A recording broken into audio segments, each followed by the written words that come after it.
Okay, I'm doing this part before I dive into research mode. So what's up guys, Zero to my Kitsune here, and what's this about a dragon maid being in the news? The story involves a dragon which transforms into a young human woman in a maid outfit. This particular story features drawings of the dragon maid exposing most of her breasts. Man, it's like we never left the 90s. You know, we can have some fun with this, because I, and probably most of the people who reacted to this, never actually read the manga. So who knows, while the anime was mostly tame in this execution, maybe the manga strives to straddle the line a bit harder than it should. So, I'll be right back after binge watching me some Maid. Oh, those pesky patriarchal societal demands. Oh god, not that one. Quick point before we get into the main topic, in my last video I talked about how things are localized, and how I do think some level of editorializing is necessary due to how Japanese works. But one example was brought up to me by a lot more than just one person. FGO's localization of Osakaba Hime. Now I'm be honest with you, this shit's my jam. But pillow talk aside, the more I look into this, the more mixed I become. I still don't think they rewrote the character or anything, but I do now think that even for a localization, they made a couple missteps.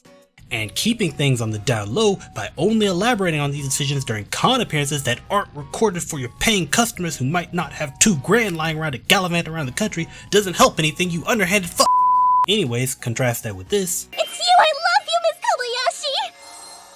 You gonna eat me? No, not like that! Like sexually! I'm not into women or dragons. Here is an example of lightly rewriting a character. Here we have Kobayashi, the main character, a regular Japanese woman, saying that she's straight. A rare case for anime indeed. But in the original Japanese, she simply is shocked that Toru, a clearly female dragon girl, showed up out of nowhere and professed her love. Her preference is not referenced, and while you could argue that the context around her reaction might imply something, that's all it does. Imply. Whereas the dub gives an exact answer, it has no real authority to give under the guise of a localization. Honestly, not all that significant, though there are worse examples in the show. But that's the difference when it comes to what I think are acceptable versus poor localization decisions. Now, with the two main characters introduced, Kobayashi-san Chi no Maid, or Miss Kobayashi's Dragon Maid, is a 2017 anime series about a human living with a dragon from another world who can assume a human form.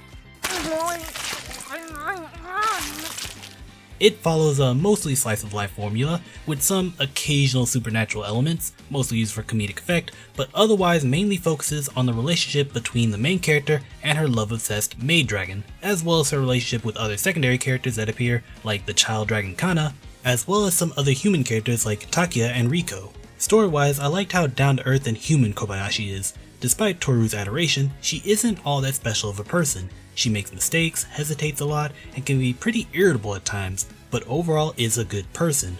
With that said, she's still human. Her first meeting with the giant dragon out of myth only went as smoothly as it did because she was damn near blackout drunk after finishing a difficult day at work. And when Toru shows up the next day saying she offered her a place to stay, Kobayashi's first action is to throw her back out, until she notices just how sad Toru is at this reaction, and understanding that drunk or not, a promise is a promise. Toru herself, despite coming across as a bit of a slutty bimbo, is also an interesting character, being a runaway from her original world. Most of the anime is just the fun and interesting life of Kobayashi living with a dragon as her maid, but occasionally dips into more serious territory with Toru's past and Kobayashi's struggle with balancing work and her suddenly acquired family. The art and animation of Dragon Maid is excellent, having this sort of soft simplified feel to it that I always like, as well as all the more busty characters having the jiggle physics you would normally see in a more ecchi focused anime, despite the show being quite tame.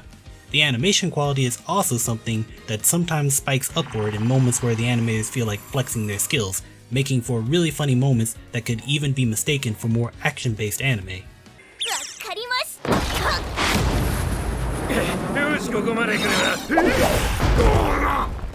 Speaking of genre shifting, now it's about time to talk about the fan service of this show, so we can compare it to the manga. Here, I guess it's a bit higher than the average general audience anime, but compared to any, standard shonen anime that you would see nowadays, or even in the past to be honest, this is nothing special.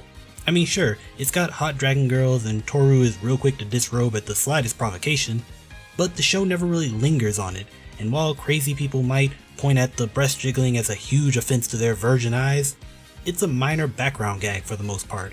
It even comes with the cartoonish bubble sound effect. Now all that goes out the window when Lukua arrives on the scene, as she is the bona fide service deliverer with her absurd proportions and teasing personality. Give it a week, they'll be begging you to change back. Huh? Anytime she shows up, it's an instant shot of sexiness into the scene. Even her backstory is a sort of innuendo, with her actually not being a dragon, but being more closer to a goddess, and the reason she's on Earth is because someone got her drunk and she did something. Now, like most people, I watched this back when it first played years ago, but coming back to it now reminded me of a few things that I had honestly forgotten over the years. Like how Elma is Best Dragon. Why you boring me? I'm right. But also Lukua's partner Shota, and even the relationship between Kana and Riko. Man, I had completely memory holed just how detailed their relationships got into the show. His name is freaking Shota! But that's about as far as I'm gonna go analyzing that, because to be honest, if I'm gonna risk my YouTube existence analyzing the cons in depth, I'm gonna go big and review Kodomo no Jikan, and I swear to you, if you ever see me review that, you know I finally made it. I'm talking total security in my job, secondary and tertiary income. The Twitch streaming has to be on point. No missed days, no internet outages, my ass is gonna be running Google Fiber, and my Patreon's gotta be so lit the IRS is gonna be asking for my Snapchat. Sorry, I got a little bit heated there. Needless to say, there are some areas of fan service, and occasionally it does spike, but overall, a pretty wholesome anime. I really do recommend it purely on the story, with the mostly minor fan service being purely a bonus. Now, let's talk about the manga. Interestingly enough, I thought the Dragon Maid anime was an original anime, but after looking it up, I discovered the manga was in production all the way back in 2013. That kinda changes my perception of things, since instead of it being an expansion of the anime's content, now it's a case of what was cut or altered from the manga to be made into an anime, and at the time of this video, the series contains 8 volumes, the first 3 to 4 covered by the anime, and the 6th being the one that got the news coverage. This whole chapter right here talks about how enlarged her breasts are. Right off the bat, the manga generally hits the same beats as the anime, though not necessarily in the same order, but lo and behold, 4 chapters in, there is indeed more fan service, with the scene of Kobayashi drunkenly demanding Toru strip off her maid outfit off screen, originally having a shot of Toru yoinked out of her outfit. So already the bar has been raised in regards to fan service, but we'll come back to that. There are also some subtle differences in the manga to the anime, like Kobayashi opening the door instead of Toru. As well as an entirely new dragon who is relevant to the controversy, but again, we'll get to that. Something to note, the anime does cover a few stories after this dragon's appearance, but rewrites them to omit her existence. As far as the art style goes, it is pretty much the same as the anime, no major differences aside from what's to be expected going from a black and white manga drawn by one person to a fully colored anime made by a team. Probably helps that this isn't an action series, so it doesn't run into the probably would look better animated issues some shonen series tackle. I do have to respect the anime though, because there are some moments in the manga that feel weaker than their anime counterpart. Other elements are pretty much the same, like Lukua, but we'll come back to that. You keep using the word.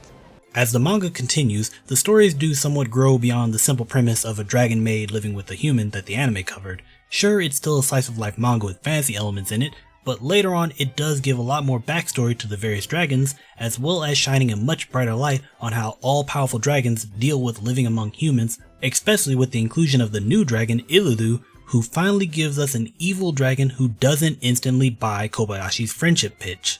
But now let's talk about the fan service again, the main reason for this video despite not being a main part of the series, and I was surprised by the time I reached the controversial 6th volume people were talking about. Initially I thought Lukua would end up being the culprit, being as forward as she is, and oh boy does she show off in the manga. Now her fan service is a lot stronger here, as the manga has much less restrictions with nudity, though it's all conveniently censored, with a few confusing exceptions. But still, the numerical amount of fan service is only moderately higher in the manga than in the anime. Still, Luca was my main suspect for any controversy, especially with people posting one page from the manga involving Shota and Luca that I wouldn't dare show on YouTube. Turns out, nope, wasn't her at all. To be honest, as I read the manga, I was surprised Kana didn't stir up any controversy, since while she's not a focus of much fan service, the manga isn't shy of including her. So with both of them out of the question, who ends up being the cause of Dragon Maid getting on the TV news like it's rape play or something? On shelves in mainstream stores, plenty of what's known here as hentai games. Ends up being the new girl, Ilulu. Look at those bags. She is quite a wild one, not necessarily beating Luca in raw fanservice. So that was a fucking lie. Then there's her body, which is an entirely different subject. She is a true blue short stack, with the height of Kana, but the bust of Luca. And even though this doesn't happen in volume 6, she even shows much less, restrained desires out of Kobayashi. So, now let's go back to the question that started this. Should Dragon Maid be in a middle school library? Well, I'm not gonna pretend that I'm a good judge of it, but I'd say, let me sit on it for a couple weeks. Hey, let's not get all serious here. Ultimately, this is all just an excuse to review the Dragon Maid manga. But yeah, I don't know, it is a public middle school library, and I am neither a parent nor a middle schooler, so I don't really have a dog in the race. Now, the books do contain some light sexual elements and censored nudity, but at the same time, I'm pretty sure this is a children's manga in Japan, and as the self-imposed greatest country in the world, should we not be just as, if not more mature than our peers? Again, I don't know, let me know your opinion in the comment section now that I've laid out all this info, but overall, for my audience here, I really do recommend the series for anyone who missed it, manga or anime, and not just for the fan service, but the cheerful story of a dragon maid who fell in love with a human. And I can't wait to see Ilulu in season 2. Either way, sub for more content, check out the Patreon, and I'll see you guys in the next spotlight.